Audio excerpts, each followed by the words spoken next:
ಓಂ ನಾರಾಯಣಂ ನಮಸ್ಕೃತ್ಯ ನರಂಚೈವ ನರೋತ್ತಮಂ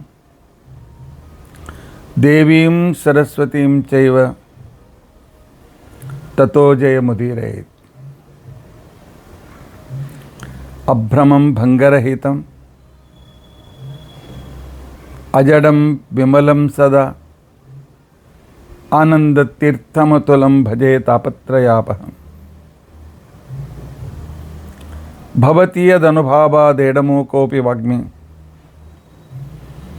ಜಡಮತಿರಪಿ ಜಂತುರ್ಜಾಯತೆ ಪ್ರಾಜ್ಞಮೌಲಿಃ. ಸಕಲವಚನಚೇತೋ ದೇವತಾ ಭಾರತೀ ಸಾ ಮಮ ವಚಸಿ ನಿಧತ್ತಾಂ ಸನ್ನಿಧಿಂ ಮಾನಸೇ ಚ.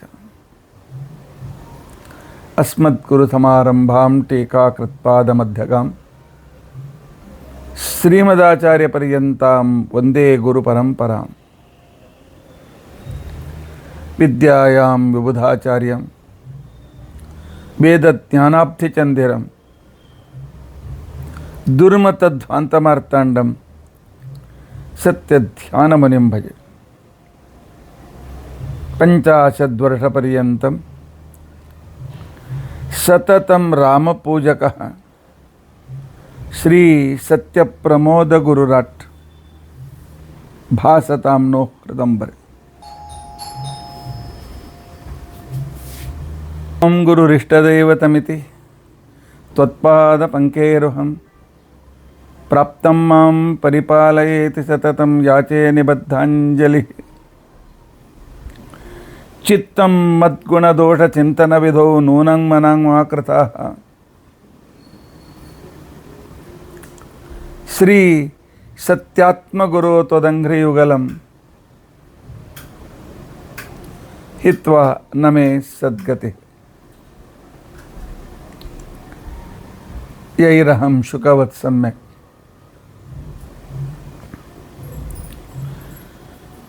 ಶಿಕ್ಷಿತೋಸ್ಮಿ ಕೃಪಾಲುಭಿಃ ತಾನ್ ವಂದೇ ಧೇನುಪಾಚಾರ್ಯಾನ್ ತತ್ವಜ್ಞಾನಾರ್ಥ ಸಿದ್ಧೇ.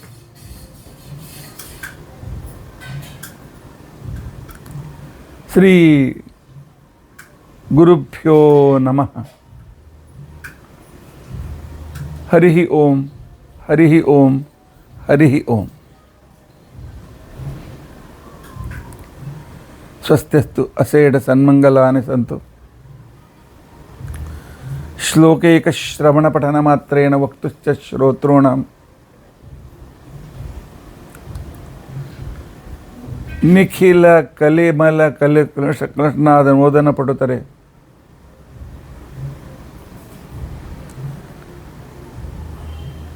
ಧರ್ಮಾದ್ಯಖಿಲ ಪುರುಷಾರ್ಥ ಸಾಧನೀಭೂತೆ ಅದ್ಯ ಶ್ರೀಮನ್ ಮಹಾಭಾರತೆ ವನಪರ್ವಣಿ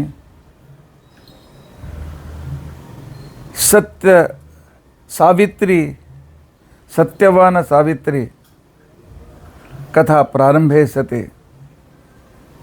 ಕಿಂಚಿತ್ ಪೂರ್ವಕಥಾನುವಾದಃ. ಹರಿ ಓಂ ಹರಿ ಓಂ ಹರಿ ಓಂ. ಹರೇ ರಾಮ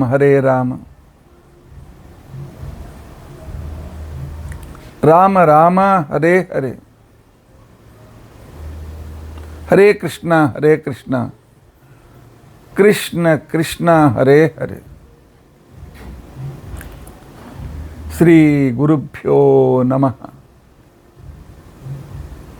ಹರಿ ಓಂ ಹರಿ ಓಂ ಹರಿ ಓಂ. ನಿನ್ನೆ ವಟಸಾವಿತ್ರಿ ಪೂರ್ಣಿಮಾ. ಏನ್ರಿ ಆಚಾರ್ಯ, ನಿನ್ನೆ ವಟಸಾವಿತ್ರಿ ಬಗ್ಗೆ ಹೇಳೋ ಬದಲಾಗಿ ಇವತ್ತು ಹೇಳಲಿಕ್ಕೆ ಹೊರಟಿದ್ದೀರಲ್ಲ.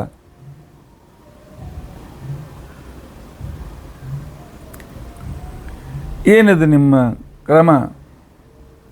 ಹೌದು, ನಿನ್ನೆ ಗುರುಗಳನ್ನು ನಂಬಿದ ಒಬ್ಬ ವ್ಯಕ್ತಿ ತನ್ನ ಜೀವನದಲ್ಲಿ ಏನನ್ನು ಸಾಧಿಸಬಹುದು ಅಂತಕ್ಕಂತಹ ಸತ್ಯಾಭಿನವ ತೀರ್ಥರ ಚರಿತ್ರೆ ಹೇಳುವುದು ಉಳಿದಿತ್ತು, ಅದಕ್ಕೋಸ್ಕರ ಹೇಳಿದೆ. ನಂತರ ನೆನಪಿಗೆ ಬಂತು, ವಟ ಪೂರ್ಣಿಮಾ ಇವತ್ತು ಅಂಥೇಳಿ. ಬೆಳಗ್ಗೆ ನನಗೆ ಬಂದಿರಲಿಲ್ಲ. ಯಾವಾಗ ಪ್ರವಚನ ಮುಗಿಸಿ ಆಮೇಲೆ ನನ್ನ ಮನೆಯವ್ರು ಕೇಳಿದ್ರು ಏನು ತಯಾರಾಗಿದೇನು ಅಂತ ತಿಳ್ಕೊಂಡು ಅಂಥೇಳಿ. ಆವಾಗ ನೆನಪಾಯಿತು. ಇರಲಿ, ನಿನ್ನೆ ಕೇಳಿದ್ರಂತೂ ಸಂತೋಷವೇ. ಸಾವಿತ್ರಿ ಕಥೆ ದಿನಾಲು ಕೇಳಬೇಕು.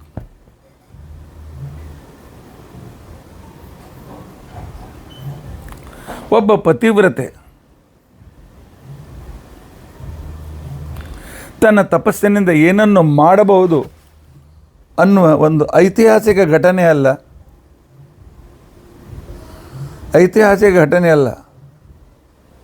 ನಡೆದ ಘಟನೆ, ಪೌರಾಣಿಕ ಕಾಲ್ಪನಿಕ ಘಟನೆ ಅಲ್ಲ, ಐತಿಹಾಸಿಕ ಘಟನೆ. ಹೌದು, ಕಾಲ್ಪನಿಕ ಘಟನೆ ಅಲ್ಲ, ನಡೆದ ಐತಿಹಾಸಿಕ ಘಟನೆ. ಇಂದಿಗೂ ಎಷ್ಟೋ ಜನ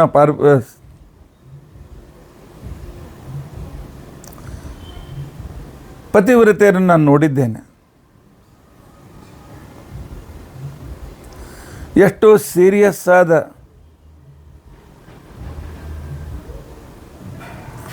ಎಲ್ಲ ಬಂಧುಗಳನ್ನು ಕರೆಸಿ ಮುಗೀತು ಇವರದು ನಾಳೆ ಅಂತನ್ನುವಷ್ಟರಲ್ಲಿ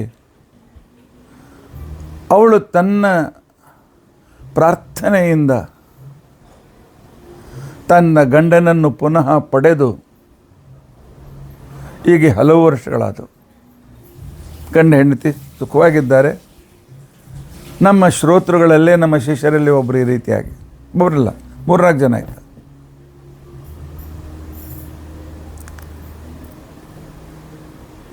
ತಾತ್ಪರ್ಯ ಏನು ಅಂತ ತಿಳ್ಕೊಂಡಂತಂದರೆ,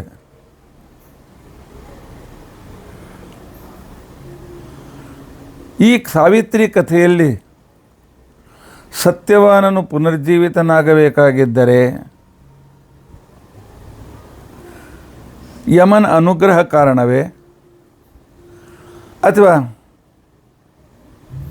ಸಾವಿತ್ರಿ ಕಾರಣಳೆ ಅಂತನ್ನೋ ಪ್ರಶ್ನೆಗೆ ಇಲ್ಲಿ ಗೆದ್ದವರಾರು? ಸಾವಿತ್ರಿಯೇ, ಸತ್ಯವಾನನೇ, ಅಥವಾ ಸತ್ಯವಾನನ್ನು ತಿರುಗಿ ಕಳಿಸಿ ಕೊಟ್ಟು ಅನುಗ್ರಹಿಸಿದ ಯಮನೇ?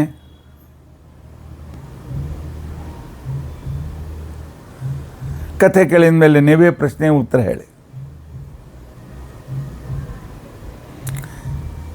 ಇಲ್ಲಿ ಸತ್ಯವಾನನ ಪುನರ್ಜೀವನಕ್ಕೆ ಕಾರಣ ಯಾವುದು?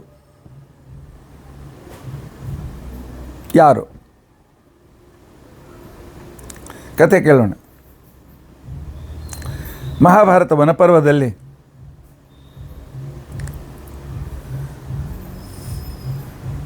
(293ನೇ ಅಧ್ಯಾಯದಿಂದ ಸಾವಿತ್ರಿ ಕಥೆ ಪ್ರಾರಂಭವಾಗ್ತದೆ.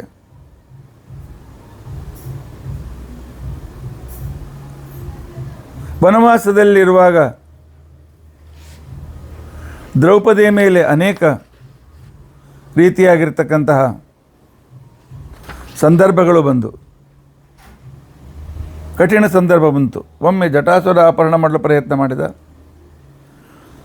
ಮತ್ತೊಮ್ಮೆ ಜಯದ್ರಥ ಅಪಹರಣ ಮಾಡಬೇಕು ಅಂತ ಪ್ರಯತ್ನ ಮಾಡಿದ, ಮತ್ತು ಇನ್ನು ಅನೇಕ ಸಂದರ್ಭಗಳು ಬಂದು, ಏನಪ್ಪ ನಮ್ಮ ಕಷ್ಟ ಪರಂಪರೆ ದೂರವಾಗ್ತದೆಯೋ ಇಲ್ವೋ ಅಂತನ್ನುವ ಚಿಂತೆಯಲ್ಲಿರುವಾಗ ಮಾರ್ಕಂಡೇಯರು ಬರ್ತಾರೆ. ರಾಮಾಯಣ ಸಹಿತವಾಗಿ ಅನೇಕ ರೀತಿಯಾಗಿರ್ತಕ್ಕಂಥ ಘಟನೆಗಳನ್ನು ಹೇಳಿ, ನೀವು ಪುಣ್ಯವಂತರು, ಅದರ ಜೊತೆಯಲ್ಲಿ ದ್ರೌಪದಿಯ ಪಾತಿವ್ರತ್ಯ ನಿಮ್ಮ ಜಯಕ್ಕೆ ಕಾರಣವಾಗ್ತದೆ ಅಂತ ತಿಳ್ಕೊಂಡಂತೆ ಅಂತ ಆಶ್ವಾಸನೆ ಕೊಡ್ತಾರೆ ಮಾರ್ಕಂಡೇಯ ಋಷಿಗಳು. ಸಂದರ್ಭ ಹೇಳ್ತಾರೆ, ನೋಡಪ್ಪ, ಪತಿವ್ರತೆಯ ಮಹಿಮೆ ಎಷ್ಟಿದೆ ಅಂತ ತಿಳ್ಕೊಂಡಂತ ಅನ್ನೋದು. ಮಧ್ಯ ದೇಶದಲ್ಲಿ ರಾವಿ ಮತ್ತು ಚಿನಾಬ್, ಪರುಟ್ನಿ ಮತ್ತು ಅಸಿಕ್ನಿ ಇವುಗಳ ಮಧ್ಯ ದೇಶ ಪಂಜಾಬ್. ಇದು ಶಿಬಿಯ ದೇಶ, ಔಶೀನರ ದೇಶ ಅಂತ ಕೂಡ ಕರೀತಾರೆ.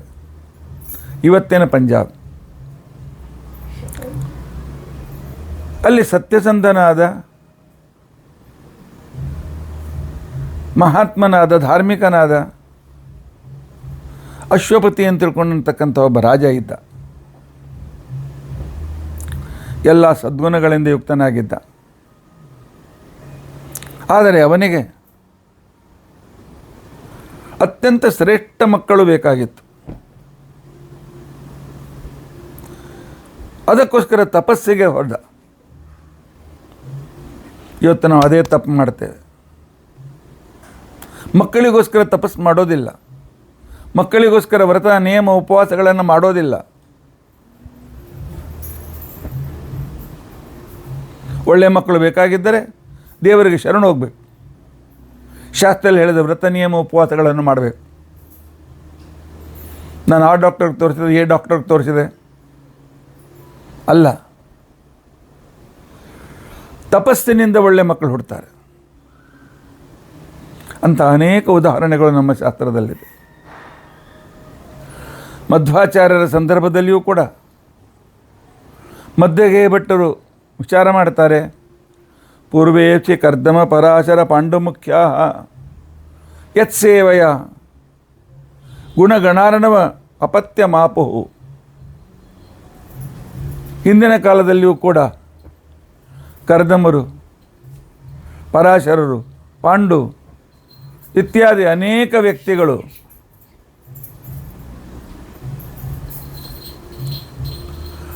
ಭಗವಂತನ ಸೇವೆಯಿಂದ, ತಪಸ್ಸಿನಿಂದ ಲೋಕೋತ್ತರ ಮಕ್ಕಳನ್ನು ಪಡೆದರು. ಅದಕ್ಕೋಸ್ಕರ ನನಗೂ ಸಹ ಲೋಕೋತ್ತರ ಮಕ್ಕಳು ಹುಟ್ಟಬೇಕು ಅಂತ ತಿಳ್ಕೊಂಡಂತೇಳಿ ಅವನು ಕಾಡಿಗೆ ಹೋಗಿ ತಪಸ್ಸು ಮಾಡ್ತಾ ಇದ್ದಾನೆ. ಎಂಥ ತಪಸ್ಸು ಅಂತ ತಿಳ್ಕೊಂಡಂತಂದರೆ, ಸಮಯ ಸಿಕ್ಕಾಗೆಲ್ಲ ಗಾಯತ್ರಿ ಜಪ ಮಾಡಬೇಕು.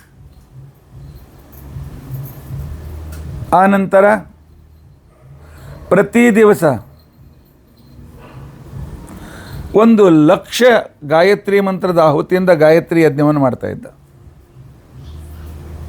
108 ಅಲ್ಲ, 28 ಅಲ್ಲ, 1000 ಅಲ್ಲ, 1,00,000. 1,00,000 ಗಾಯತ್ರಿ ಆಹುತಿ ಅಂತ ತಿಳ್ಕೊಂಡಂತಂದರೆ ಮಾಡಿ ಬ್ರಾಹ್ಮಣರಿಗೆ ಊಟಕ್ಕೆ ಹಾಕಿ ಸಾಯಂಕಾಲ 5 ಗಂಟೆಯ ನಂತರ ಊಟ ಮಾಡ್ತಾ ಇದ್ದ. ಸಾಯಂಕಾಲ 5 ಗಂಟೆಯ ನಂತರ. ಆನಂತರ ಮತ್ತೆ ಪುನಃ ಭಗವಂತನ ಧ್ಯಾನವನ್ನು ಮಾಡ್ತಾ ಇದ್ದ.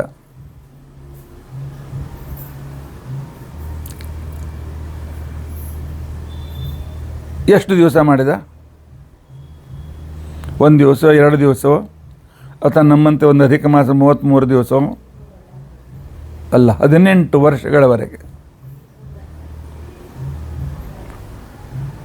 ಮಾಡಿದ. ಆಗ ಗಾಯತ್ರಿ ನಾಮಕನಾಗಿರ್ತಕ್ಕಂಥ ಪರಮಾತ್ಮ ಬ್ರಹ್ಮದೇವರ ಹೆಂಡತಿಯಾದ ಗಾಯತ್ರಿಯಲ್ಲಿ ಆವಿಷ್ಟನಾಗಿ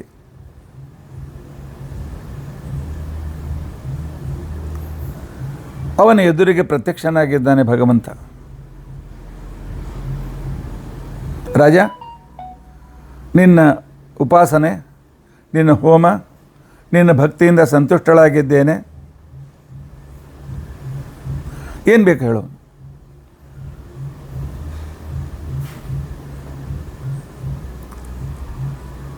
ಆಗ ಅವನು ಹೇಳ್ತಾನೆ, ಮಕ್ಕಳಿಗೋಸ್ಕರ ನಾನು ಯಜ್ಞ ಮಾಡ್ತಾ ಇದ್ದೇನೆ. ನನಗೆ ಕುಲೋದ್ಧಾರಕರಾಗಿರ್ತಕ್ಕಂತಹ ಅನೇಕ ಮಕ್ಕಳು ಬೇಕಾಗಿದೆ. ಅವರು ನನ್ನ ಕುಲವನ್ನು ಉದ್ಧಾರ ಮಾಡೋದಲ್ಲ, ಜಗತ್ತಿನ ಜನರು ಉದ್ಧಾರ ಮಾಡಬೇಕು.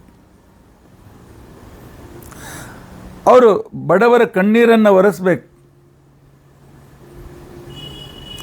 ದೀನ ದಲಿತರನ್ನು ಉಪವಾಸ ಹಿಡದಂತೆ ಅವರ ಹೊಟ್ಟೆಗೆ ಹಾಕಬೇಕು. ಎಲ್ಲ ವರ್ಣದವರಿಗೂ ಅವರ ಯೋಗ್ಯತಾನುಸಾರವಾಗಿರ್ತಕ್ಕಂಥ ಅನುಕೂಲ ಮಾಡಿಕೊಡಬೇಕು. ಸಾಧನೆಗೆ ಗೋಬ್ರಾಹ್ಮಣ ಪರಿಪಾಲಕರಾಗಿರಬೇಕು ಅಂತ ನನಗೆ ಮಕ್ಕಳು ಬೇಕಾಗಿದೆ.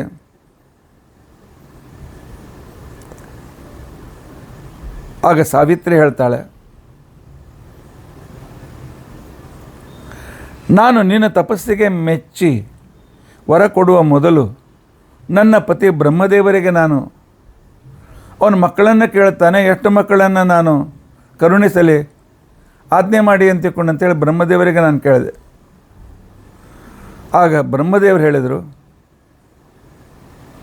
ಈಗ ಸದ್ಯಕ್ಕೆ ಅವನಿಗೆ ಒಬ್ಬಳು ಹೆಣ್ಮಗಳು ಹುಡ್ತಾಳೆ. ಅವಳ ಪುಣ್ಯದಿಂದ ಅಶ್ವಪತಿಗೆ ಅವನ ಮನಸ್ಸಿನಂತೆ ಮಕ್ಕಳು ಹುಡ್ತಾರೆ. ಈಗ ಸದ್ಯಕ್ಕೆ ಮಗಳು ಹುಡ್ತಾಳೆ ಅಂತ ಅವ್ರು ಹೇಳಿದ್ದರಿಂದಾಗಿ ಬ್ರಹ್ಮದೇವರ ಮಾತಿನ ಪ್ರಕಾರ ನಾನು ಹೇಳ್ತೇನೆ, ಕನ್ಯಾ ತೇಜಸ್ವಿನಿ ಸೌಮ್ಯ ಕ್ಷಿಪ್ರಮೇವ ಭವಿಷ್ಯತಿ. ನಿನಗೆ ಅತ್ಯಂತ ತೇಜಸ್ವಿನಿಯಾದ ಮಗಳು ಹುಡ್ತಾಳೆ. ಇನ್ನು ಮುಂದೆ ಏನು ಮಾತನಾಡಬೇಡ, ನನ್ನ ಮಕ್ಕಳ ಗಂಡಸ ಮಕ್ಕಳು ಯಾಕೆ ಬೇಡ, ಹಾಗೆ ಹೀಗೆ ಯಾವ ವಾದವೂ ಮಾಡಬೇಡ. ಕೊಟ್ಟದ್ದನ್ನು ಸ್ವೀಕರಿಸು, ಪರಮಾತ್ಮನ ಪ್ರಸಾದ ಅಂತ ತಿಳ್ಕೊ, ಮುಂದುವರೆ. ಏನು ರೀ ಆಚಾರ್ಯ, ಗಂಡಸ ಮಗನಿಗೋಸ್ಕರ ನಾವು ಎಷ್ಟೆಲ್ಲ ವ್ರತ ಮಾಡಿದ್ದೆವು, ಹೆಣ್ಮಗಳು ಹುಟ್ಟಿದ್ಲು, ಏನಾಯಿತು? ಹೆಣ್ಮಗಳು ಕುಲವನ್ನು ಉದ್ಧಾರ ಮಾಡೋದಿಲ್ಲ ಅಂತಂತೀರ? ಪರಮಾತ್ಮ ಏನು ಕೊಡ್ತಾನೆ ಪ್ರಸಾದ ಅಂತೇಳಿ ಸ್ವೀಕಾರ ಮಾಡಿ. ಪರಮಾತ್ಮ ಕೊಟ್ಟಿದ್ದನ್ನು ತಿರಸ್ಕಾರ ಮಾಡಬೇಡಿ. ಆ ಹೆಣ್ಮಗಳೇ ಮನೆಯನ್ನು ಉದ್ಧಾರ ಮಾಡ್ಬೋದು. ದೇವರು ಕೊಟ್ಟ ಪ್ರಸಾದ ಅದು. ನೀವು ಮಾಡಿದ ವ್ರತ ನೇಮ ಉಪವಾಸಕ್ಕೆ ಅಶ್ವಪತಿ ಯಾವ ವಿಚಾರ ಮಾಡಲಿಲ್ಲ. ಸ್ವೀಕರಿಸಿದ್ದೇನೆ ಭಗವಂತನೇ ಅಂತ ತಿಳ್ಕೊಂಡಂತೆ ಸಂತೋಷದಿಂದ ಮನೆಗೆ ಬಂದ. ಆ ನಂತರ ಗಂಡ ಹೆಂಡತಿ ಸೇರಿ ಮತ್ತೆ ಪುನಃ ವ್ರತ ನಿಯಮಗಳಲ್ಲಿ ರತರಾದರು. ಕೆಲವೇ ದಿನಗಳಲ್ಲಿ ಅವನ ಜ್ಯೇಷ್ಠ ರಾಣಿ, ಹಿರಿಯ ರಾಣಿ, ಅವಳು ಮಾಳವ ದೇಶದವಳು, ಇವನು ಪಂಜಾಬ್ದವನು, ಅವಳು ಉಜ್ಜಯಿನ್. ಮಾಳವ ದೇಶದಲ್ಲಿ ಈಗ ಉಜ್ಜಯಿನ್, ಇಂದೋರ್, ಭೋಪಾಲ್, ಆನಂತರ ದೇವಾಸ್ ಈ ಪ್ರದೇಶಗಳು ಮುಖ್ಯವಾಗಿ ಬರುತ್ತವೆ. ಈ ಮಾಳವ ದೇಶದ ಉಜ್ಜಯಿನಿನ ಹೆಣ್ಣುಮಗಳು, ಅವಳಲ್ಲಿ ಗರ್ಭಧಾರಣೆ ಮಾಡಿದ್ದಾಳೆ. ಯೋಗ್ಯ ಸಮಯದಲ್ಲಿ ಹೆಣ್ಮಗಳು ಹುಟ್ಟಿದ್ದಾಳೆ. ಬ್ರಹ್ಮಪತ್ನಿ ಸಾವಿತ್ರಿ ತದಂತರ್ಗತ ಸಾವಿತ್ರಿ ನಾಮಕ ಭಗವಂತನ ಅನುಗ್ರಹದಿಂದ ಹುಟ್ಟಿದ್ದರಿಂದಾಗಿ ಅವಳಿಗೆ ಸಾವಿತ್ರಿ ಅಂತ ತಿಳ್ಕೊಂಡಂತೇಳಿ ಹೆಸರಿಟ್ಟಿದ್ದಾರೆ. ನೋಡಲು ಅತಿ ಸುಂದರಳು, ಅಷ್ಟೇ ತೇಜಸ್ಸು. ಅವಳು ಬರ್ತಾ ಇದ್ದರೆ ಸಾಕ್ಷಾತ್ ಮಹಾಲಕ್ಷ್ಮಿ ಓಡಾಡ್ತಾ ಇದ್ದಾಳೆ ಅಂತ ತಿಳ್ಕೊಂಡಂತ ಅನ್ನಿಸ್ತಾ ಇತ್ತು. ಬೆಳೆದಂತೆ ತಾರುಣ್ಯದ ಮೊದಲನೇ ಹೆಜ್ಜೆಯಲ್ಲಿ ಕಾಲಿಟ್ಟಿದ್ದಾಳೆ.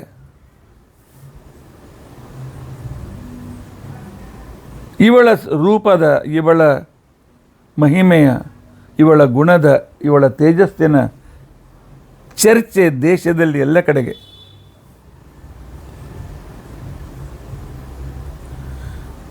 ಇದನ್ನು ಕೇಳಿಯೇ ಕೆಲವರು ಇವಳನ್ನು ಮದುವೆಯಾಡೋ ಯೋಗ್ಯತೆ ನಮಗಿಲ್ಲ ಅಂತ ಹಿಂತರದ್ದು ಬಿಟ್ರು. ನೋಡಲು ಬಂದಿರತಕ್ಕಂಥವರು ಕೂಡ ಇಲ್ಲ, ಇಂಥ ತೇಜಸ್ವಿನಿಯನ್ನು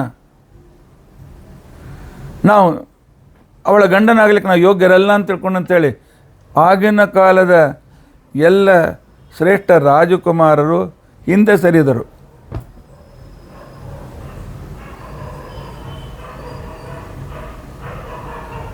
ಒಂದು ಸಲ ನಮಸ್ಕಾರ ಮಾಡಲಿಕ್ಕೆ ಬಂದಿರತಕ್ಕಂತಹ ಮಗಳಿಗೆ ರಾಜ ಹೇಳ್ತಾನೆ, ಸಾವಿತ್ರಿ,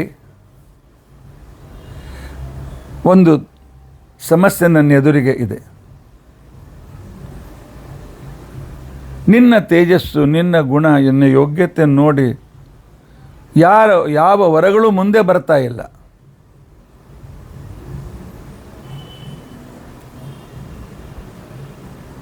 ಆದರೆ ಅದಕ್ಕೋಸ್ಕರ ನನಗೆ ಚಿಂತೆಯಾಗಿದೆ. ಯಾಕೆ? 3 ಜನರನ್ನು ದೇವರು ಕ್ಷಮಿಸೋದಿಲ್ಲ ಅಂತಕೊಂಡು ಶಾಸ್ತ್ರ ಹೇಳ್ತಾರೆ. ಯಾರನ್ನ? ವಯಸ್ಸಿಗೆ ಬಂದ ಹೆಣ್ಮಗಳನ್ನು ಮದುವೆ ಮಾಡದೇ ಇದ್ದ ಅಪ್ಪನನ್ನು.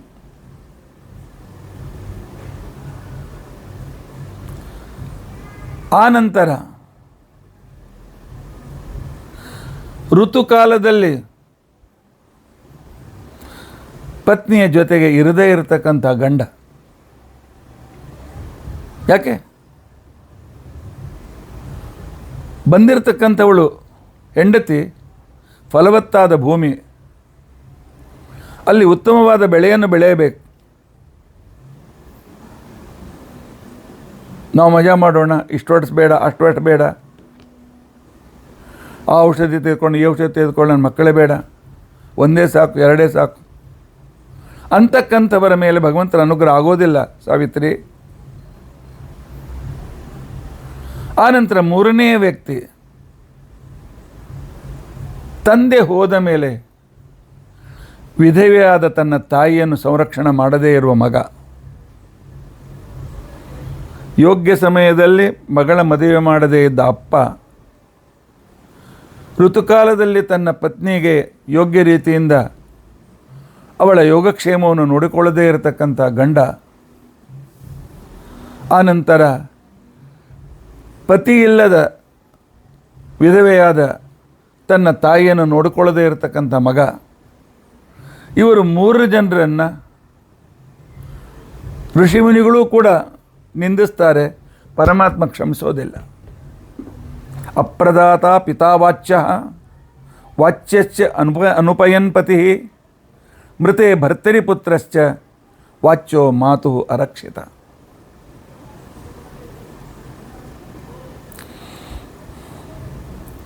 ಆದ್ದರಿಂದಾಗಿ ನನಗನ್ನಿಸ್ತದೆ, ನಾನು ನಿನಗೆ ಅನುಮತಿ ಕೊಡ್ತೇನೆ, ಹೋಗು ದೇಶದಲ್ಲಿ ತಿರುಗಾಡು,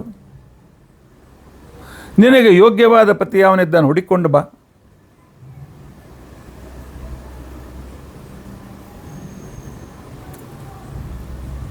ಹೆಣ್ಣು ಮಕ್ಕಳು ಇವತ್ತು ಪ್ರೀತಿ ಮಾಡೋಣ, ಇಂಥವ್ನು ಮದುವೆ ಆಗ್ತೇನೆ, ಅಂಥವ್ನು ಮದುವೆ ಆಗ್ತೇನೆ ಅಂತಂದರೆ ಅಪ್ಪ ಅಮ್ಮ ಬೈತಾರೆ.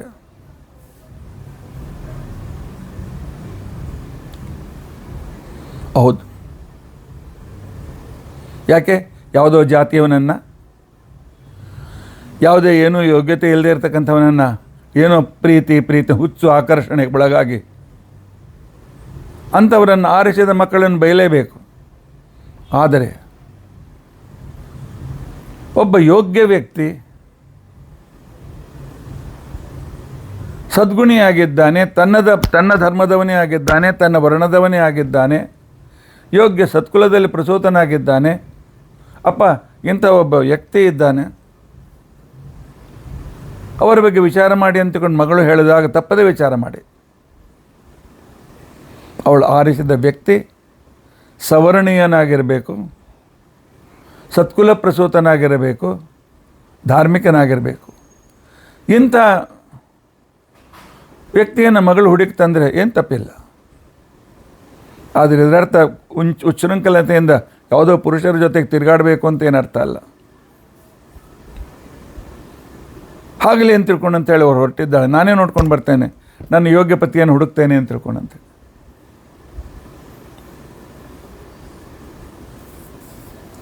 ಧರ್ಮಶಾಸ್ತ್ರದಲ್ಲಿ ಹೇಳ್ತಾರೆ, ಕೆಲವು ತಂದೆ ತಾಯಂದಿರು ಇರ್ತಾರೆ,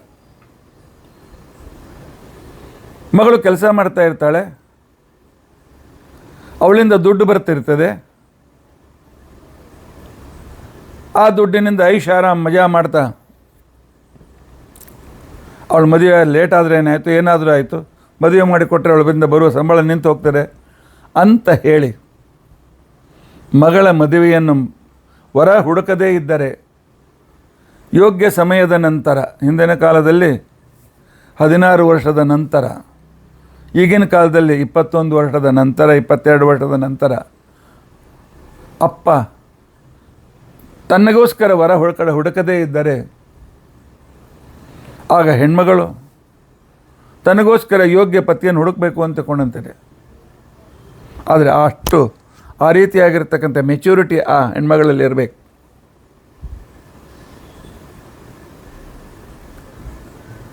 ಸಾವಿತ್ರಿ ಹುಡುಕ್ಲಿಕ್ಕೆ ಹೊರಟಿದ್ದಾಳೆ.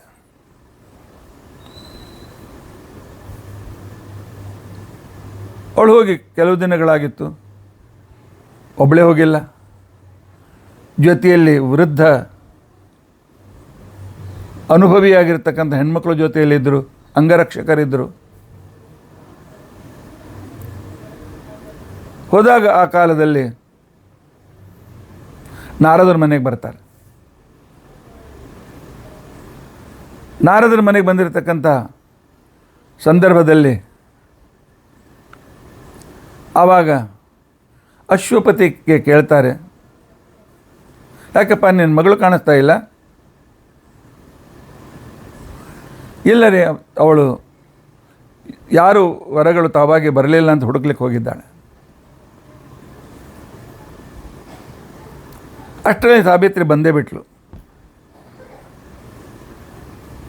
ಬಂದು ಸಾಷ್ಟಾಂಗ ನಮಸ್ಕಾರ ಮಾಡಿ ನಾರದರಿಗೂ ತಂದೆಗೂ ನಮಸ್ಕಾರ ಮಾಡಿದರು. ನಾರದರ ಮಗಳನ್ನು ಹತ್ತಿರ ಕೂಡಿಸ್ಕೊಂಡು ಕೇಳ್ತಾನೆ, ಅದು ಅಶ್ವಪತಿ ಕೇಳ್ತಾನೆ, ಏನಮ್ಮ ವರನನ್ನು ಹುಡುಕೊಂಡು ಬಂದೀಯಾ? ಬಂದಿದ್ದೇನೆ, ಒಳ್ಳೆ ಯೋಗ್ಯ ವರ ಸಿಕ್ಕಿದ್ದಾನೆ ನನಗೆ. ಯಾರಪ್ಪ ಅಂತ ತಿಳ್ಕೊಂಡಂತಂದರೆ, ಶಾಲ್ವ ಪ್ರದೇಶದಲ್ಲಿ ದ್ಯುಮತ್ಸೇನ ಅಂತನ್ನುವ ರಾಜ ಇದ್ದ. ದ್ಯುಮತ್ಸೇನ ಅಂತನ್ನುವ ವ್ಯಕ್ತಿ ರಾಜನಾಗಿದ್ದ. ಆದರೆ ಮಂತ್ರಿ ಸೇನಾಪತಿಗಳು ಮೋಸ ಮಾಡಿ ಅವನಿಂದ ರಾಜ್ಯವನ್ನು ಕಸಿದುಕೊಂಡು ಅವನನ್ನು, ಅವನ ಹೆಂಡತಿಯನ್ನು, ಅವನ ಮಗನನ್ನು ಕಾಡಿಗೆ ಅಟ್ಟಿಬಿಟ್ಟಿದ್ದಾರೆ. ಆದರೆ ನಾನು ಕಾಡಿಗೆನವರೆಗೂ ಹೋಗಿ ನೋಡ್ಕೊಂಡು ಬಂದೆ. ಅವನ ಮಗನಾಗಿರ್ತಕ್ಕಂಥ ಸತ್ಯವಾನ್ ನನಗೆ ಯೋಗ್ಯ ಪತಿ ಅಂತ ತಿಳ್ಕೊಂಡಂತ ಅನ್ನಿಸ್ತದೆ. ಅವನನ್ನು ನಾನು ಮನಸಾ ವರಿಸಿ ಬಂದಿದ್ದೇನೆ. ಅಪ್ಪ, ನೀವು ಹೋಗಿ ಅವರ ಜೊತೆಯಲ್ಲಿ, ನಾನು ಕನ್ಯಾರ್ಥಿಯಾಗಿ ಬಂದಿದ್ದೇನೆ, ನನ್ನ ಮಗಳನ್ನು ಸ್ವೀಕಾರ ಮಾಡಿ ಅಂತ ತಿಳ್ಕೊಂಡಂತ ಹೇಳಿ ಕೇಳಿಕೊ ಅಂತ ತಿಳ್ಕೊಂಡಂತೆ ಅಂತ ಹೇಳಿ ಮತ್ತೆ ತಾನು ಒಳಗೆ ಹೋಗಿದ್ದಾಳೆ. ಈಗಿನ ಹೊರಗೆ ಅವ್ರು ಬಂದವ್ರ ಜೊತೆ ಹರಟಿ ಹೊಡಿತು, ತಾನು ಅಲ್ಲೇ ಕೂತ್ಕೊಳ್ಳಲಿಲ್ಲ. ನಾರದರು ಸ್ವಲ್ಪ ಗಂಭೀರರಾದರು.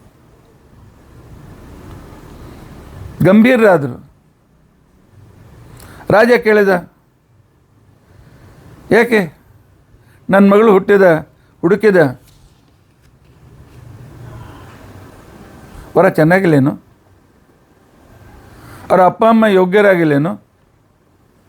ಯಾರು ಹೇಳ್ತಾರೆ, ಅತ್ಯಂತ ಯೋಗ್ಯರಾಗಿದ್ದಾರೆ, ಅತ್ಯಂತ ಸತ್ಯವಂತರಾಗಿದ್ದಾರೆ, ಮಗನೂ ಕೂಡ ಅತ್ಯಂತ ಯೋಗ್ಯನಾಗಿದ್ದಾನೆ.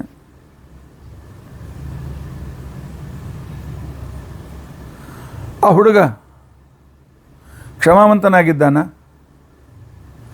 ಶೂರನಾಗಿದ್ದಾನ, ತಂದೆ ತಾಯಿಗಳನ್ನು ಪ್ರೀತಿಸ್ತಾ ಇದ್ದಾನೆ ಇಲ್ವೋ? ಮಾತಿನ ಕಡೆ ಲಕ್ಷ್ಯ ಕೊಡಿ. ನನ್ನ ಅಳಿಯ ತನ್ನ ತಂದೆ ತಾಯಿಯನ್ನು ಯೋಗ್ಯ ರೀತಿಯಿಂದ ಪ್ರೀತಿಸ್ತಾ ಇದ್ದಾನೇನು ಅಂತನ್ನೋ ಪ್ರಶ್ನೆ ಬೀಗ ಆಗ್ತಕ್ಕಂಥವನು ಕೇಳ್ತಾ ಇದ್ದಾನೆ. ಈಗಿನವರು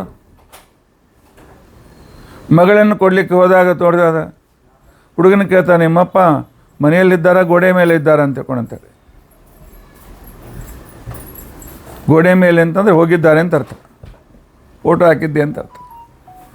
ಆದರೆ ಇಲ್ಲಿ ಅಶ್ವಪತಿ ಕೇಳ್ತಾನೆ, ನನ್ನ ಆಗುವ ಅಳಿಯ ತಂದೆ ತಾಯಿಗಳನ್ನು ಚೆನ್ನಾಗಿ ನೋಡ್ಕೊಳ್ತಾ ಇದ್ದಾನಲ್ಲ, ಕಲಿಯಬೇಕು ಇಂಥ ಗ್ರಂಥಗಳನ್ನು ಓದ್ತಾ ನಾವು ಬರೀ ಮೇಲಿಂದ ಕಥೆ ಕೇಳ್ತೇವೆ, ಒರಿಜಿನಲ್ ಗ್ರಂಥ ಓದಲಿಕ್ಕೆ ಹೋಗೋದಿಲ್ಲ. ನಾರದರು ಹೇಳ್ತಾರೆ, ಅತ್ಯಂತ ಪಿತೃವತ್ಸಲನಾಗಿದ್ದ, ತಂದೆ ತಾಯಿಯನ್ನು ದೇವರಂತೆ ಪೂಜೆ ಮಾಡ್ತಾನೆ.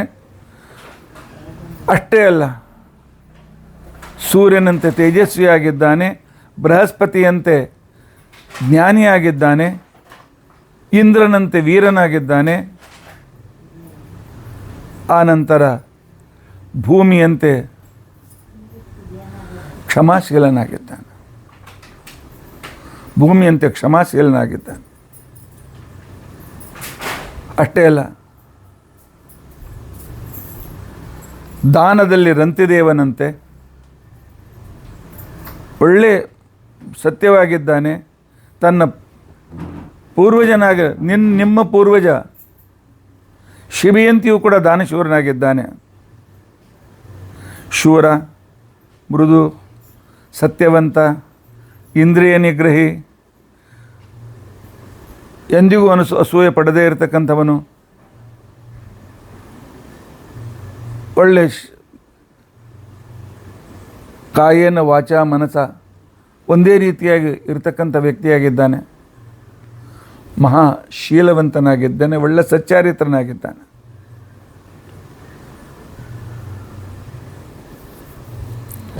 ಹಾಗಾದರೆ ಮದುವೆ ಮಾಡೋಣವೇ ನಾರದರೆ?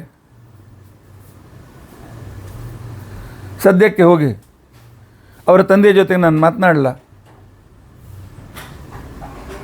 ನಾರದರು ಸ್ವಲ್ಪ ಮುಖ ಕೆಳಗೆ ಮಾಡ್ತಾರೆ, ಆಕಾಶ ಕಡೆ ನೋಡ್ತಾರೆ. ಆಗ ಇವನು ಕೇಳ್ತಾನೆ, ಮತ್ತು ಇಷ್ಟೆಲ್ಲ ಇದ್ದರೂ ಯಾಕೆ ವಿಚಾರ ಮಾಡ್ತಾ ಇದ್ದಾರೆ ನಾರದರೆ? ಒಂದು ದೊಡ್ಡ ದೋಷ ಇದೆಯಪ್ಪ ನಿನ್ನ ಅಳೆಯನಲ್ಲಿ, ಆಗುವ ಅಳೆಯನಲ್ಲಿ. ಏನದು?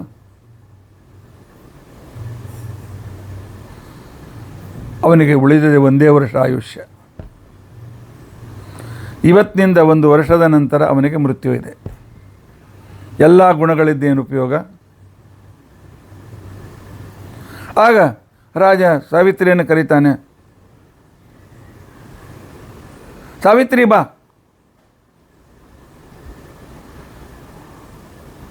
ದೂತರು ಹೋಗಿ ಅಂತಃಪುರದಲ್ಲಿ ಸಾವಿತ್ರಿ ಕರೀತಾರೆ. ಬರ್ತಾಳೆ. ಅಪ್ಪ ಏನು ಆಜ್ಞಾ?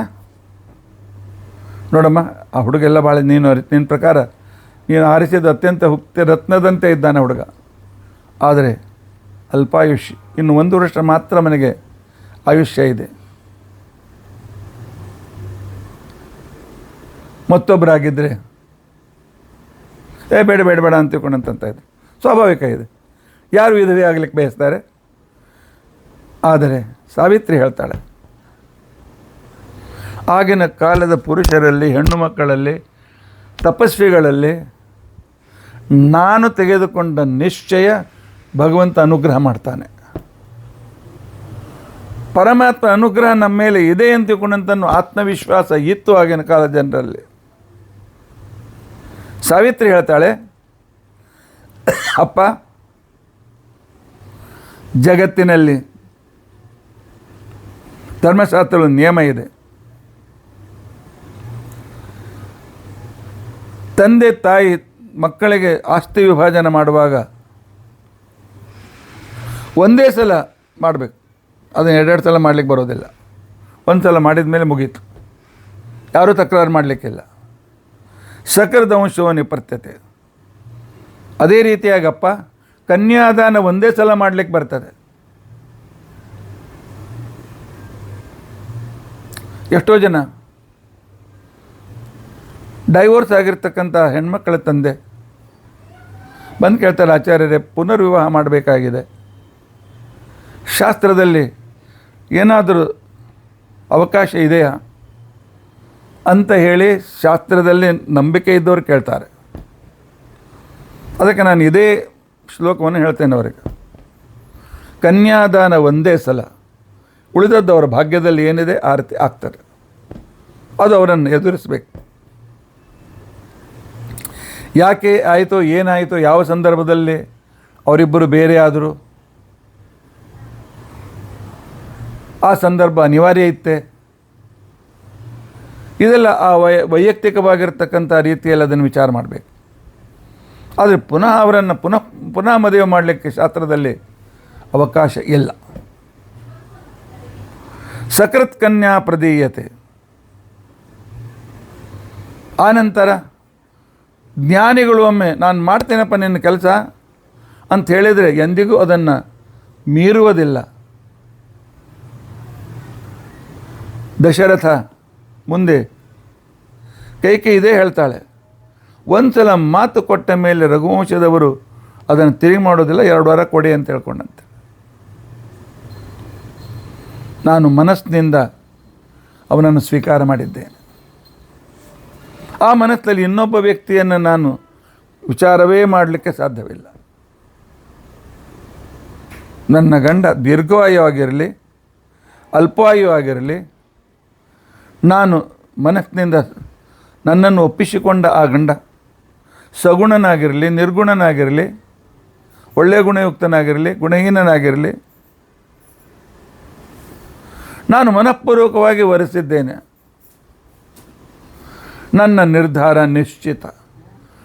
ನನಗೆ ಒಪ್ಪಿಗೆಯನ್ನು ಇನ್ನೊಂದು ಒಪ್ಪು ಅಂತ ತಿಳ್ಕೊಂಡಂತ ಹೇಳಿದ ನನ್ನ ಅಂತರ್ಯಾಮಿಯಾಗಿರ್ತಕ್ಕಂತಹ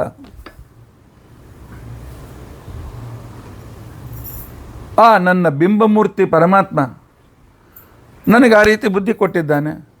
ಅವನು ಅನುಗ್ರಹ ಮಾಡೇ ತೀರ್ತಾನೆ. ಆದ್ದರಿಂದಾಗಿ ಬೇರೆ ವರನನ್ನು ನಾನು ಹುಡುಕುವುದಿಲ್ಲ. ನಮ್ಮ ಹೆಣ್ಣು ಮಕ್ಕಳಿಗೆ ಈ ರೀತಿಯಾದ ಧರ್ಮದ ನಿರ್ಧಾರವನ್ನು ನಾವು ಕಲಿಸುತ್ತೇವೆ. ನಮ್ಮ ಹೆಣ್ಣು ಮಕ್ಕಳಿಗೆ ಈ ರೀತಿಯಾಗಿ ಅವರ ಕಡೆಯಿಂದ ವ್ರತ ನಿಯಮ ಉಪವಾಸಾದಿಗಳನ್ನು ಮಾಡಿಸಿ ದೇವರಲ್ಲಿ ಇಷ್ಟು ವಿಶ್ವಾಸವನ್ನು ಹುಟ್ಟಿಸ್ತೇವೆಯಾ? ಇವತ್ತು ಅದೇ ಕಡಿಮೆಯಾಗಿದೆ. ಧರ್ಮದ ಶಿಕ್ಷಣ ಕೊಡೋದಿಲ್ಲ, ದುಡ್ಡು ಕೊಡ್ತೇವೆ, ಬೇಕಾದಷ್ಟು ಕಲಿಸ್ತೇವೆ, ಆದರೆ ಧಾರ್ಮಿಕ ಧರ್ಮವನ್ನು ಕಲಿಸ್ತೇವೆಯಾ? ಇಲ್ಲ. ಧರ್ಮವನ್ನು ಕಲಿಸದೇ ಇದ್ದ ಶತ್ರುಗಳು ನಾವು.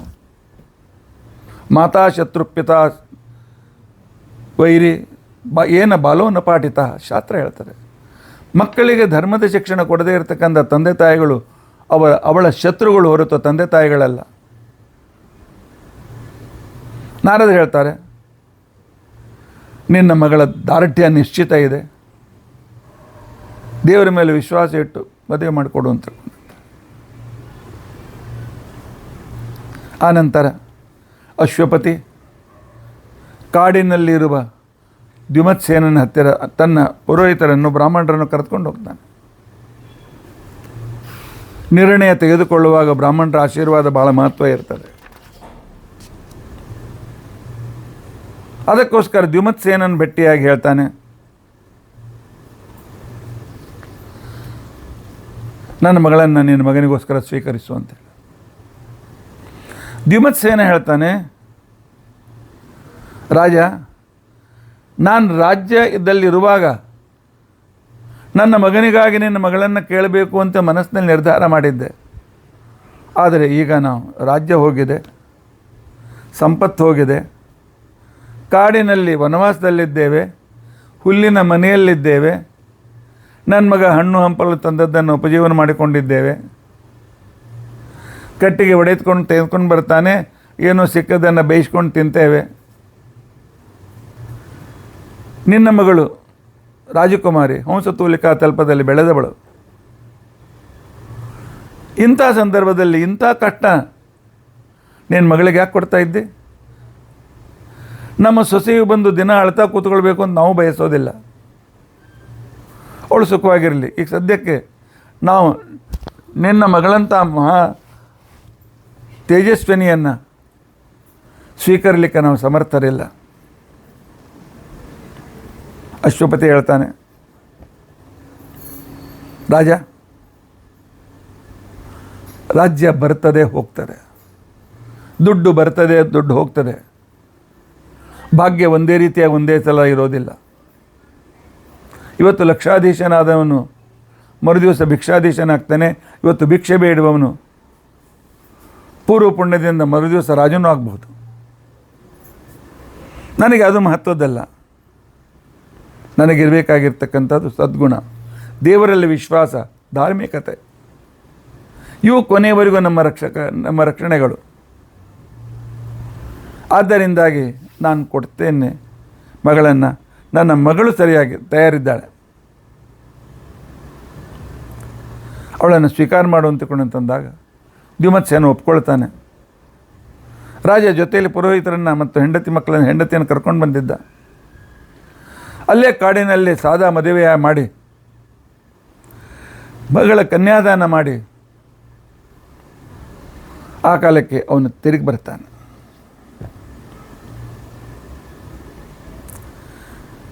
ಹಂಸತೂಲಿಕಾ ತಲ್ಪದಲ್ಲಿ ಬೆಳೆದ ಸಾವಿತ್ರಿ ಗತೇ ಪಿತರಿ ಸರ್ವಾಣಿ ಸನ್ಯಸ್ಯಾಭರಣಾನಿ ಸಾ. ತನ್ನ ಆಭರಣಗಳನ್ನು ಮಂಗಲಸೂತ್ರವೊಂದನ್ನಿಟ್ಟು ಉಳಿದ ಆಭರಣಗಳನ್ನು ತೆಗೆದಿಟ್ಟಿದ್ದಾಳೆ. ನನ್ನ ಗಂಡನಿಗೆ ಆಭರಣ ಇಲ್ಲ, ನಾನೇಕೆ ಧಾರಣ ಮಾಡಲಿ? ನಾನು ಕೆಲವರನ್ನು ನೋಡಿದ್ದೇನೆ, ನನ್ನ ಗಂಡನಿಗೆ ಇಲ್ಲದೇ ಇದ್ದರೆ ಅವನ ಹಣೆ ಬರ, ನಾನು ಗಳಿಸ್ತೀನಿ, ನಾನು ಮಜಾ ಮಾಡ್ತೀನಿ. ಸಾವಿತ್ರಿ ಹಾಗೆ ಮಾಡಲಿಲ್ಲ.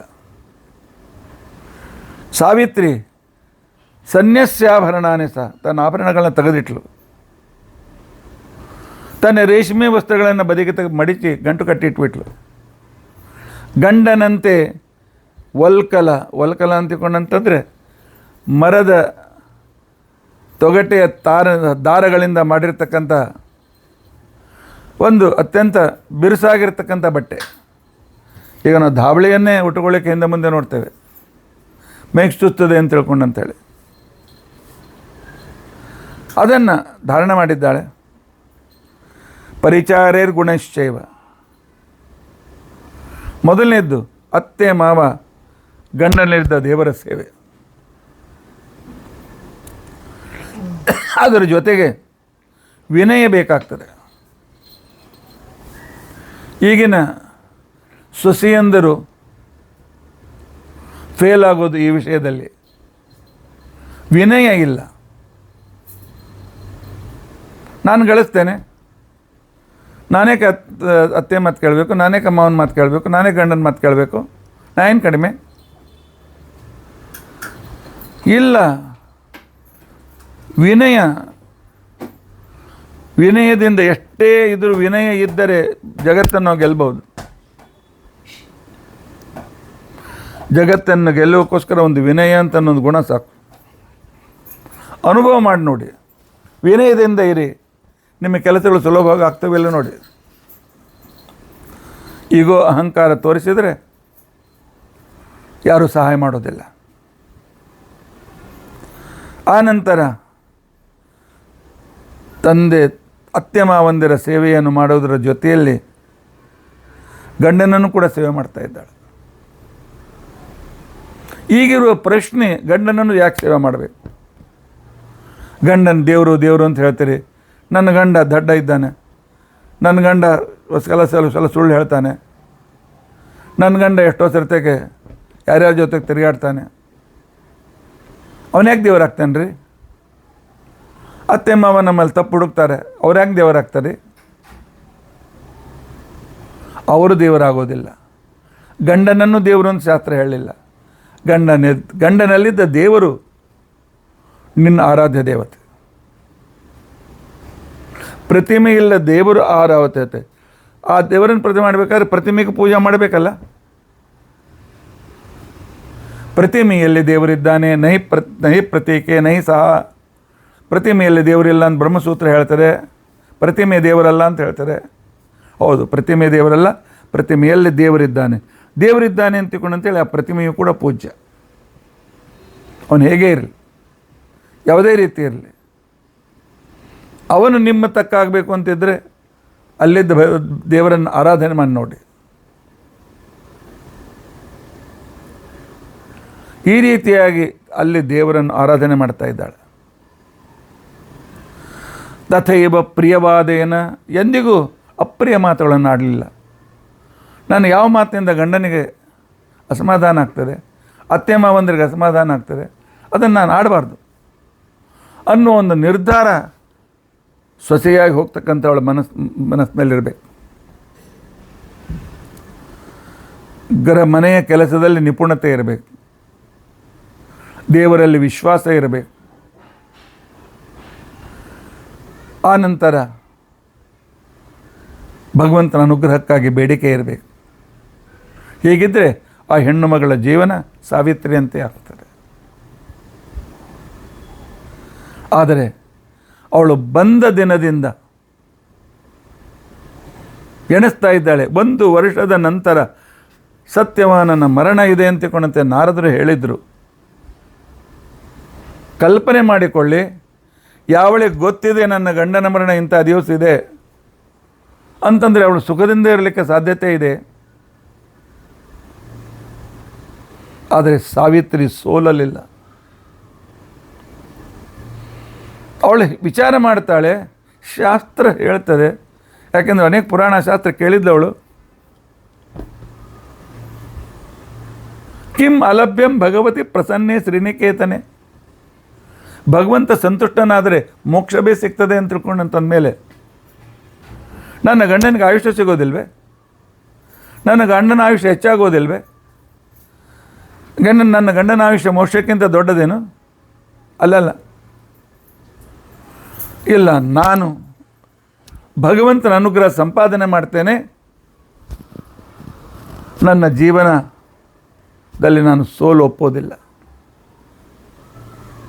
ಸೋಲು ಒಪ್ಪದೆ ಮಹಾಪ್ರಯತ್ನವನ್ನು ಮಾಡ್ತಾ ಇದ್ದರೆ ವಾಯುದೇವರು ಒಲಿತಾರೆ, ದೇವರು ಒಲಿತಾನೆ. ಮಹಾಪ್ರಯತ್ನ ಇಲ್ಲದೇ ಇದ್ದರೆ, ಸೋಲೊಪ್ಪಿದರೆ ನಾವು ಸೋಲ್ತಾನೇ ಹೋಗ್ತೇವೆ. ಮಹಾಪ್ರಯತ್ನವರ್ಜಿತ ಹರೇರ್ ಅನುಗ್ರಹೋಜ್ಜಿತ, ಭೀಮಸೇನ ದೇವರ ಮಾತು. ಮಹಾಪ್ರಯತ್ನ ಮಾಡಬೇಕು, ಆಗ ಪರಮಾತ್ಮ ಅನುಗ್ರಹ ಮಾಡ್ತಾನೆ. ಕೂತಲ್ಲೇ ಪರಮಾತ್ಮ ಅನುಗ್ರಹ ಮಾಡೋದಿಲ್ಲ. ಆಗ ಬಂತು ಜ್ಯೇಷ್ಠ ಮಾಸ, ಶುಕ್ಲ ಪಕ್ಷ,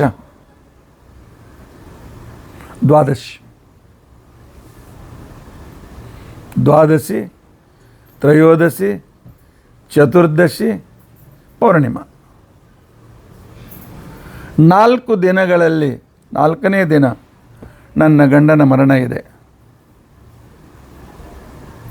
ಆ ಕಾಲದಲ್ಲಿ ಅವಳು ವಿಚಾರ ಮಾಡಿದ್ಲು. ನಾನು ಹುಟ್ಟಿದ್ದು ಆ ಬ್ರಹ್ಮಪತ್ನಿ ಸಾವಿತ್ರಿಯ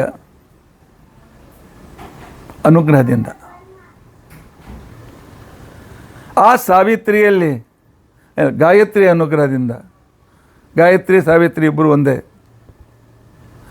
ಸಾವಿತ್ರಿಯು ಪರಮಾತ್ಮನಿಗೆ ಗಾಯತ್ರಿ ಅಂತ ಹೆಸರಿದೆ, ಸಾವಿತ್ರಿ ಅಂತ ಹೆಸರಿದೆ. ಯಾಕೆ? ಸವಿತೃನಾಮಕ ಪರಮಾತ್ಮನಲ್ಲಿ ಇರುವ ಭಗವಂತನಿಗೆ ಗಾಯತ್ರಿ ಸಾವಿತ್ರಿ ಎರಡೂ ಹೆಸರಿದೆ. ನಾನು ಸಾವಿತ್ರಿ ವ್ರತವನ್ನು ಮಾಡ್ತೇನೆ.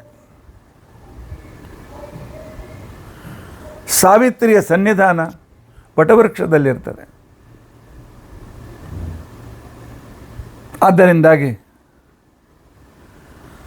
ತಾನು ಮಾಮನಿಗೆ ಹೋಗಿ ಕೇಳಿದ್ದಾಳೆ, ಮಾವ, ನಾನೊಂದು ವ್ರತ ಮಾಡಬೇಕು ಅಂತ ಮಾಡಿದ್ದೇನೆ, ಅದಕ್ಕೆ ಸಾವಿತ್ರಿ ವ್ರತ ಅಂತ ತಿಳ್ಕೊಂಡಂತ ಹೇಳಿ ಹೆಸರು, ವಟ ಸಾವಿತ್ರಿ ವ್ರತ ಅಂತ ತಿಳ್ಕೊಂಡಂತ ಹೇಳಿ ಹೆಸರು. ವಟವೃಕ್ಷದ ಸನ್ನಿಧಾನದಲ್ಲಿ ಕಲಶವನ್ನು ಸ್ಥಾಪನೆ ಮಾಡಿ ಅಲ್ಲಿ ಸಾವಿತ್ರಿ ಅಂತರ್ಗತ ಭಾರತೀಯ ಮುಖ್ಯ ಪ್ರಾಣ ಅಂತರ್ಗತ ಸಾವಿತ್ರಿ ನಾಮಕ ಪರಮಾತ್ಮನನ್ನು ಆರಾಧನೆ ಮಾಡಬೇಕು. ಅದಕ್ಕೋಸ್ಕರ ಇವತ್ತು ಪುಣ್ಯವಾಚನ ಸಂಕಲ್ಪ ದ್ವಾದಶಿ ದಿನ, ನಾಳೆ ತ್ರಯೋದಶಿ, ಒಪ್ಪತ್ತು ಊಟ, ಇಲ್ಲ ಸಾಧ್ಯವಿದ್ದರೆ ಪೂರ್ಣ ಉಪವಾಸ. ಚತುರ್ದಶಿ ಏಕೋಡಿ ಒಂದು ಸಲ ಬಡಿಸ್ಕೊಂಡದ್ದು ಅಷ್ಟೇ. ಒಂದು ಸಲ ಬಡಿಸ್ಕೊಳ್ಬೇಕು ಅಂದ್ರೆ ಇಷ್ಟು 2 ಕಿಲೋ ಬಡಿಸೋದಲ್ಲ. ಯೂಶುವಲ್ ಬಡಿಸುವಾಗ ಮೊದಲು ಎಷ್ಟು ಬಡಿಸ್ತಾರೆ ಅಷ್ಟು.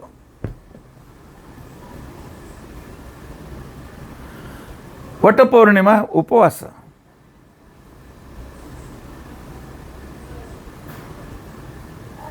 ಅವತ್ತಿನ ದಿವಸ ಸೂರ್ಯಾಸ್ತದ ನಂತರ ಸ್ವಲ್ಪ ಏನಾದರೂ ತೆಗೆದುಕೊಳ್ಳಿಕ್ಕೆ ಬರ್ತದೆ, ಇಲ್ಲ ಮರುದಿವಸ ಊಟ ಮಾಡಬೇಕು. ಆರಾಧನೆ ನಾವು ವಟ ಸಾವಿತ್ರಿ ಪೂಜೆ ಅಂದರೆ ಸಾವಿತ್ರಿ ಪೂಜೆ ಅಂತ ತಿಳ್ಕೊಳ್ತೇವೆ. ಅಲ್ಲ, ಸಾವಿತ್ರಿ ನಮಗೆ ಆದರಣೀಯಳೆ, ಪೂಜ್ಯಳೆ. ಆದರೆ ಅವಳು ಪೂಜೆ ಮಾಡಿದ ವ್ರತ ವಟವೃಕ್ಷದಲ್ಲಿದ್ದ. ಯಾಕೆ? ವಟವೃಕ್ಷಕ್ಕೆ ಸಾವು ಇಲ್ಲ. ಬೇರು ಕೆಳತನಕ ಬರ್ತದೆ, ಮತ್ತೆ ಪುನಃ ಭೂಮಿಯಿಂದ ಇನ್ನೊಂದು ಗಿಡ ಹುಟ್ಟುತ್ತದೆ. ನನ್ನ ಗಂಡನಿಗೆ ದೀರ್ಘಾಯುಷ್ಯ ಸಿಗಲಿ ಅಂತ ತಿಳ್ಕೊಂಡು ಅಂತೇಳಿ ಮಾಡಬೇಕಾಗಿರ್ತಕ್ಕಂಥ ವ್ರತ. ನನ್ನ ಗಂಡನ ಸಲುವಾಗಿ ಯಾಕೆ ವ್ರತ ಮಾಡ್ಬೇಕ್ರಿ? ಅವನು ಮಾಡ್ತಾನೆ ನನ್ನ ಗಂಡ, ನನ್ನ ಹೆಂಡತಿಗೆ ಆಯುಷ್ಯ ಸಿಗಲಿ ಅಂತ ತಿಳ್ಕೊಂಡು ಅಂತೇಳಿ ಅವನು ಮಾಡಬೇಕು, ಮಾಡಬಾರ್ದು ಅಂತೇನಲ್ಲ. ಅವನು ದಿನಾಲು ಮಾಡ್ತಾನೆ. ಪೂಜೆ ಮಾಡುವಾಗ ದಿನಾಲು ಎಲ್ಲ ಹೆಂಡತಿ ಮಕ್ಕಳು ಸುಖವಾಗಿರಲಿ ಅಂತಕೊಂಡು ಬೇಡ್ಕೊಂಡೇ ಬೇಡ್ಕೊಳ್ತಾನೆ. ಅಂದರೆ ಪೂಜೆ ಮಾಡುವವರ, ಉಳಿದವ್ರು ಏನು ಮಾಡ್ತಾರೋ ಗೊತ್ತಿಲ್ಲ. ಆದರೆ ಇವಳಿಗೆ ಅವನಲ್ಲಿದ್ದ ದೇವರನ್ನು ಆರಾಧನೆ ಮಾಡಬೇಕಾಗಿದೆ. ಅವನು ಹೋದರೆ ಪ್ರತ್ಯಕ್ಷ ದೇವತೆಯನ್ನು ಅಪ್ರತ್ಯಕ್ಷವಾಗಿ ಪೂಜೆ ಮಾಡಬೇಕಾಗ್ತದೆ.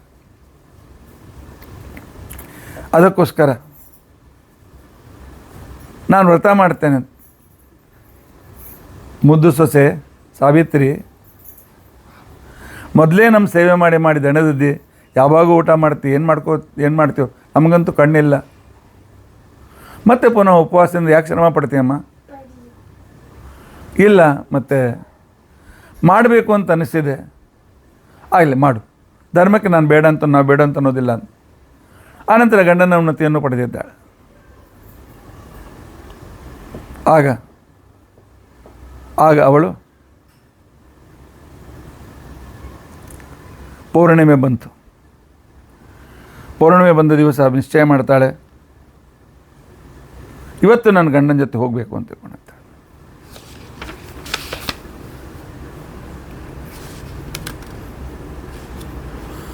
ಆವಾಗ ಅವಳು ಪೌರ್ಣಿಮೆಯ ದಿನ ವಟವೃಕ್ಷದ ಸಮೀಪದಲ್ಲಿ ಸ್ಥಾಪನೆ ಮಾಡಿದ ಸಾವಿತ್ರಿಯನ್ನು, ವಟವೃಕ್ಷ ಅಂತರ್ಗತ ಸಾವಿತ್ರಿಯನ್ನು ಪೂಜೆ ಮಾಡಿ ಅಲ್ಲಿರ್ತಕ್ಕಂಥ ಬ್ರಾಹ್ಮಣರನ್ನು ಕರೆದು, ಇವತ್ತಿನ ದಿವಸ ಬರೀ ವಟವೃಕ್ಷ ಪೂಜೆ ಮಾಡಿದ್ರಲ್ಲ, ಬ್ರಾಹ್ಮಣರ ಹತ್ತಿರ, ಹಿರಿಯರ ಹತ್ತಿರ, ದೊಡ್ಡವರ ಹತ್ತಿರ ಹೋಗಿ ನಮಸ್ಕಾರ ಮಾಡಿ ಅವ್ರ ಕಡೆಯಿಂದ ದೀರ್ಘ ಸುಮಂಗಲಿ ಅಂತ ಆಶೀರ್ವಾದ ಪಡೆಯಬೇಕು. ಜ್ಞಾನಿಗಳ ಆಶೀರ್ವಾದ ಅಲ್ಲಿ ಕೂತ್ಕೊಂಡು ದೇವರು ಮಾತನಾಡ್ತಾನೆ, ವ್ಯಕ್ತಿಗಳು ಮಾತನಾಡೋದಿಲ್ಲ. ದೇವರು ದೀರ್ಘ ಸುಮಂಗಲಿಯಾಗಿ ವರ ಕೊಡ್ತಾನೆ. ಅದು ನಮಗೆ ತಾರಕವಾಗ್ತದೆ. ತತಃ ಸರ್ವಾನ್ ದ್ವಿಜಾನ್ ವೃದ್ಧಾನ್ ಶ್ವಶ್ರೂಂ ಶ್ವಶುರಮೇವ ಚ. ಎಲ್ಲ ಬ್ರಾಹ್ಮಣರಿಗೆ ನಮಸ್ಕಾರ ಮಾಡಿದ್ದಾಳೆ, ಅತ್ತೆ ಮಾವಂದರಿಗೆ ನಮಸ್ಕಾರ ಮಾಡಿದ್ದಾಳೆ. ಆ ಕಾಲದಲ್ಲಿ ಕೈ ಜೋಡಿಸಿಕೊಂಡು ನಿಂತಿರ್ತಕ್ಕಂಥ ಅವಳಿಗೆ ಆ ಬ್ರಾಹ್ಮಣರು, ಹಿರಿಯರು, ಅತ್ತೆ ಮಾವಂದಿರು ಅವೈದವ್ಯಾಶಟಸ್ತೇತು ಸಾವಿತ್ರ್ಯರ್ಥಂ ಯಥಾಶುಭ, ದೀರ್ಘ ಸುಮಂಗಲಿಯಾಗಮ್ಮ, ದೀರ್ಘ ಸುಮಂಗಲಿಯಾಗಮ್ಮ, ದೀರ್ಘ ಸುಮಂಗಲಿಯಾಗು ಅಂತ ತಿಳ್ಕೊಂಡು ಅಂತೇಳಿ ಅವರು ಆ ರೀತಿಯಾಗಿ ಆಶೀರ್ವಾದ ಮಾಡಿದ್ದಾರೆ. ಹಿರಿಯರ ಆಶೀರ್ವಾದದಲ್ಲಿ ಪರಮಾತ್ಮನ ಮಾತು ಇರುತ್ತದೆ. ಭಗವಂತ ಅಲ್ಲಿ ನಿಂತು ನುಡಿಯುವವನು ಭಗವಂತ. ನಿಮ್ಮ ಶ್ರದ್ಧೆ ಇದ್ದರೆ ಅಲ್ಲಿ ನಿಂತುಕೊಂಡು ಭಗವಂತ ನುಡಿತಾನೆ. ಆಗ ಹೇಳಿ, ಆ ನಂತರ ಸತ್ಯವಾನ್ ಹೊರಟು ನಿಂತಾಗ ಅವಳು ಅತ್ತೆ ಮಾವನಿಗೆ ಹೇಳ್ತಾಳೆ, ಇಲ್ಲ, ಇವತ್ತು ನಾನು ಸತ್ಯವಾನ್ ಜೊತೆ ಹೋಗಬೇಕು ಅಂತ ನನಗೆ ಅನ್ನಿಸ್ತಾ ಇದೆ, ಅನುಮತಿ ಕೊಡಿ ಅಂತೇಳಿ.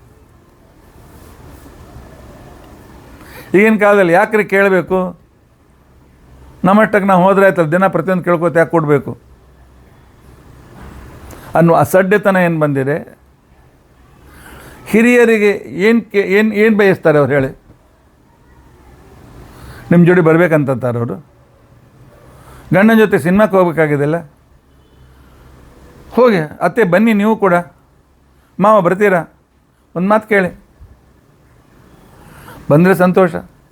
ಆದರೆ 90%, 95% ಬರೋದಿಲ್ಲ. ಈ ವಯಸ್ಸಿನಲ್ಲಿ ನಮಗೇನಮ್ಮ, ಹೋಗಿ ಬಾ. ಒಂದು ಮಾತು ಕೇಳಿದ್ದಕ್ಕೋಸ್ಕರ ಎಷ್ಟು ಸಂತೋಷ ಪಡ್ತಾರೆ ಅವರು. ನಮ್ಮ ಸೊಸೆ ನಮ್ಮ ಮಾತು ಕೇಳಿದ್ರು, ನಮ್ಮ ಸೊಸೆ ನಮ್ಮ ಮರ್ಯಾದೆ ಕೊಟ್ಟಳು, ನಮ್ಮ ಸೊಸೆ ನಮಗೆ ಕೇಳಿ ಮಾತನಾಡ್ತಾಳೆ, ಪ್ರತಿಯೊಂದಕ್ಕೂ ಕೇಳ್ತಾಳೆ. ಇದಕ್ಕಿಂತ ಸಂತೋಷ ಅತ್ತೆ ಮಾವಂದರಿಗೆ ಬೇರೆ ಬೇಕಾಗೋದಿಲ್ಲ. ಬಂದ ಸೊಸೆ ನಮಗೆ ಮರ್ಯಾದೆ ಕೊಡಬೇಕು, ಇಷ್ಟೇ ಅವರ ಬಯಕೆ ಇರುತ್ತದೆ. ಅಷ್ಟನ್ನು ನಾವು ಕೊಡಲಿಕ್ಕೆ ಆಗೋದಿಲ್ಲೇನು?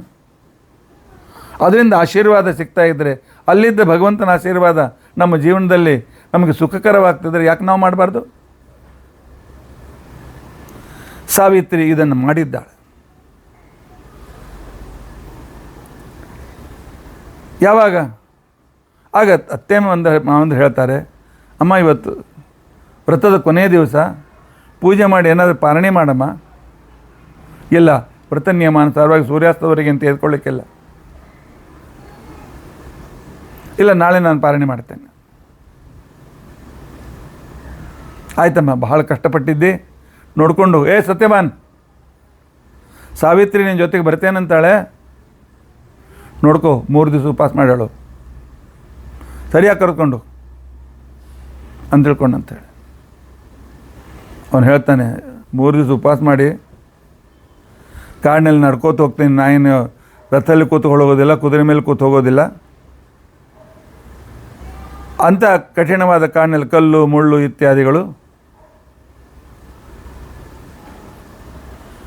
ಆದ್ದರಿಂದ ಬರಬೇಡ, ಸುಮ್ಮನೆ ಆರಾಮ ಮಾಡು ಅಂತ ತಿಳ್ಕೊಂಡಂತ ಹೇಳ್ತಾನೆ. ಸಾವಿತ್ರಿ ಹೇಳ್ತಾಳೆ, ಗಂಡನ ಜೊತೆಗಿದ್ದಾಗ ಹೆಂಡತಿಗೆ ಯಾವ ಶ್ರಮ ಇರೋದಿಲ್ಲ. ಉಪವಾಸಾನ್ ನಮೇಕುಲಾನಿರ್ ನಾಸ್ತಿ ಚಾಪಿ ಪರಿಶ್ರಮ. ನನಗೆ ಉಪವಾಸದ ಅಭ್ಯಾಸ ಇದೆ, ನನಗೇನು ಶ್ರಮ ಆಗಿಲ್ಲ. ಮನಸ್ಸಿದ್ದರೆ, ವಿಶ್ವಾಸ ಇದ್ದರೆ ಏಕಾದಶಿ ಉಪವಾಸದಿಂದ ಏನೂ ಶ್ರಮ ಆಗೋದಿಲ್ಲ. ಏನು ಇವತ್ತು ಬರಬೇಕು ಅಂತೇನೆ, ಬೇಡ ಅಂತ ಅನ್ಬೇಡಿ ಅಂತ. ಆಗಲಿ ಅಂತಿಕೊಂಡು ಒಪ್ಪಿಕೊಂಡಿದ್ದಾನೆ. ಆಗ ಅವಳು ಮತ್ತೊಮ್ಮೆ ಅತ್ತೆ ಮಾವಂದರಿಗೆ, ಗಂಡನಿಗೆ ನಮಸ್ಕಾರ ಮಾಡಿ ಆಶೀರ್ವಾದ ತೆಗೆದುಕೊಂಡಿದ್ದಾಳೆ. ಕಾಡಿಗೆ ಬರ್ತಾನೆ. ಬಂದಿರತಕ್ಕಂಥ ಸಂದರ್ಭದಲ್ಲಿ ಏನೋ ಮುಂದೆ ಹೋಗ್ತಾ ಇದ್ದಾಳೆ. ಆದರೆ ಅವಳ ಮನಸ್ಸಿನಲ್ಲಿ ಪ್ರತಿಯೊಂದು ಹೆಜ್ಜೆ ನನ್ನ ಗಂಡನನ್ನು ಹೇಗೆ ಉಳಿಸ್ಬೇಕು, ನನ್ನ ಗಂಡನನ್ನು ಹೇಗೆ ಉಳಿಸ್ಬೇಕು ಅಂತ ತಿಳ್ಕೊಂಡಂತ ಹೇಳಿ ವಿಚಾರ ಮಾಡ್ತಾ, ದೇವರನ್ನು ಪ್ರಾರ್ಥನೆ ಮಾಡ್ತಾ ಸತ್ಯವಾನ್ ಜೊತೆಗೆ ಹೋಗಿದ್ದಾಳೆ. ಸತ್ಯವಾನ್ ಒಂದು ಕಡೆಗೆ ನಿಂತ ಒಣಗಿದ ಮರ ಇದೆ, ಇದನ್ನು ನಾನು ತಂಗೆಗಳನ್ನು ಕಡಿದು ಕಟ್ಟಿಗೆಯನ್ನು ತೆಗೆದುಕೊಂಡು ಹೋಗೋಣ ಅಂತ ತಿಳ್ಕೊಂಡು ಅಂತ ಹೇಳಿ ಮರದ ಮೇಲೆ ಏರ್ತಾನೆ. ಸ್ವಲ್ಪ ಹೊತ್ತು, ಒಂದು ಅರ್ಧ ಗಂಟೆ ಆ ಮರಗಳ ತೊಂಗೆಗಳನ್ನು ಕತ್ತರಿಸಿದಾಗ ಹೇಳ್ತಾನೆ, ಸಾವಿತ್ರಿ, ಯಾಕೋ ನನಗೆ ಭಯಂಕರ ಕೈಕಾಲು ನೋಯಿಸ್ತಾ ಇದೆ, ಸಂಕಟ ಆಗ್ತಾ ಇದೆ, ಈ ಒಟ್ಟು ತಲೆ ಶೂಲಿಯಿಂದ ತಲೆ ಒಡೆದು ಹೋಗ್ತದೇನೋ ಅಂತ ತಿಳ್ಕೊಂಡು ಅನ್ನಿಸ್ತಾ ಇದೆ. ಸಾವಿತ್ರಿ, ಒಂದು 5 ನಿಮಿಷ ಮಲ್ಕೊಳ್ಬೇಕು ಅಂತ ಅನ್ನಿಸ್ತದೆ ಅಂತಂದಾಗ ಅವಳಿಗೆ ಗೊತ್ತಾಯಿತು, ನಾನು ಎಣಿಸುವ ಕ್ಷಣ ಬಂದು ಮುಟ್ಟಿತು.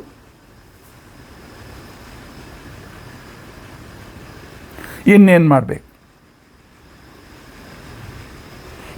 ಮಾಡಬೇಕು ಪ್ರಶ್ನೆ ನನಗೂ ಆಗಿದೆ. ಯಾಕೆ? ಈ ರೆಕಾರ್ಡ್ ಮಾಡ್ತಕ್ಕಂಥ ನಮ್ಮ ಶಿಷ್ಯ ಹೇಳ್ತಾ ಇದ್ದಾನೆ, 1 ತಾಸಾಯ್ತು ಆಚಾರ್ಯ ಅಂತ ತಿಳ್ಕೊಂಡಂತ. ಗಡಬಡಿಯಿಂದ ಮುಗಿಸ್ಬಿಟ್ರೆ ಇಂಪಾರ್ಟೆಂಟ್ ಭಾಗವೇ ಗಡಿಬಿಡಿ ಆಗ್ತದೆ. ಇಲ್ಲ, ಪೂರ್ತಿ ಹೇಳಬೇಕಂದ್ರೆ 1 ತಾಸು ಬೇಕು. ಇನ್ನೇನು ಮಾಡಬೇಕು ಅಂತ ವಿಚಾರ ಮಾಡಿ ಸಾವಿತ್ರಿ ಏನು ಮಾಡಿದ್ಲು, ನಾಳಿನ ದಿವಸ ನಾವು ತಿಳಿದುಕೊಳ್ಳಿಕ್ಕೆ ಪ್ರಯತ್ನಿಸೋಣ. ಸಂಕ್ಷಿಪ್ತವಾಗಿ ಹೇಳಿದ್ರೆ ಯಾಕೋ ಮುಖ್ಯ ವಿಷಯ ಗೊತ್ತಾಗೋದಿಲ್ಲ ಅಂತ ತಿಳ್ಕೊಂಡು ಹೇಳಿ ನಾನು ನಿಮಗೆ ಗೊತ್ತಿದ್ದ ಕತೆ 10 ನಿಮಿಷದಲ್ಲಿ ಮುಗಿಸ್ಬೋದಾಗಿತ್ತು.